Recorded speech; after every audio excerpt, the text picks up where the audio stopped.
On poursuit avec la leçon sur l'annexion en arabe, donc al-idafa, en rappelant la règle principale qu'on a vue, c'est-à-dire que l'annexé al-mudafu ilayhi est toujours au cas majrour, donc il a une kasra normalement à la fin, alors que al-mudaf, donc le premier mot, le possédé, il a une terminaison qui peut varier en fonction des cas. Prenons un exemple très simple, Rasulullahi. Donc on voit que Allahi, qui est al-mudafu ilayhi, il a une kasra forcément toujours, elle ne changera pas. Alors que le lam, donc la dernière lettre du mot rasoul, à la base, au cas régulier, il a un dhamma, mais il peut se retrouver avec une fatha ou une kasra en fonction de son positionnement dans la phrase. On va voir 3 exemples pour illustrer tout cela.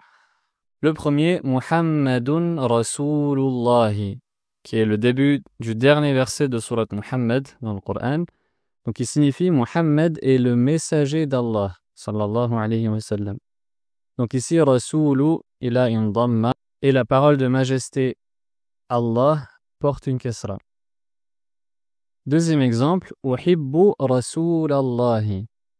J'aime le messager d'Allah, sallallahu alayhi wa sallam. Donc ici, contrairement à tout à l'heure, Rasoul porte une fatha, parce qu'il est COD. On verra ça dans une leçon dédiée. Alors que Allah, la parole de majesté, porte toujours une kasra. Et le dernier exemple, Sallaytu ala rasulillahi, j'ai prié sur le messager d'Allah, sallallahu alayhi wa sallam. Donc ici, Rasoul, il porte une kasra à cause de ala, ça on le connaît bien.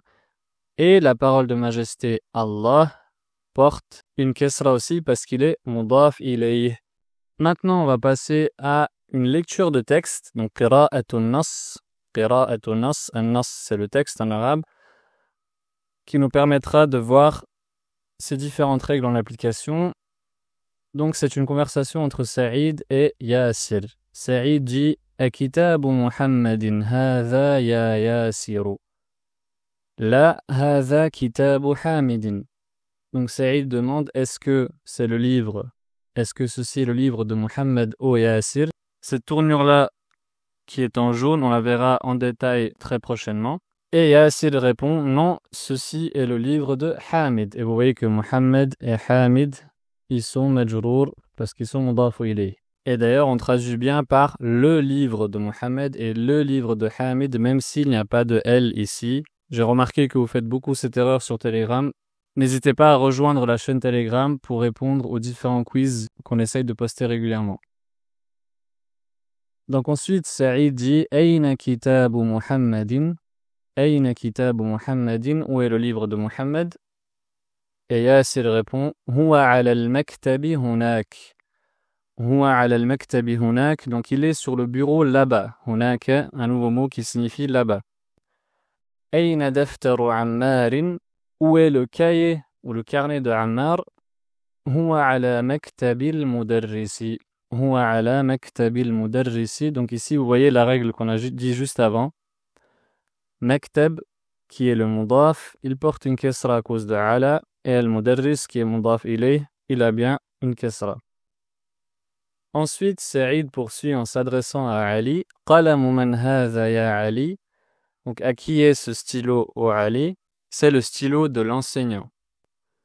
Ayna haqibatul mudarrisi hiya tahta al-maktabi.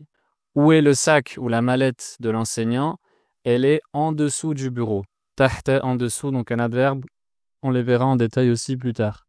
Et maintenant, à vous de répondre aux questions de compréhension sur le texte.